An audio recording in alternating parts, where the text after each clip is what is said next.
Nagka-crave ka rin ba sa Filipino spaghetti katulad ko?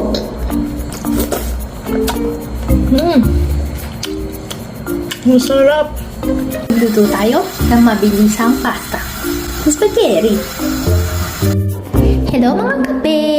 Yarn o kabayan. Sa mga hindi nakakakilala sa akin, ako nga pala si Iris. At isa akong Filipino nurse living independently here in London.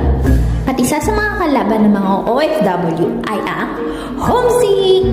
Kaya nag-iisip ako ng mga paraan or activities para habang nandito tayo sa ibang bansa ay ma-enjoy pa rin natin ang ating stay.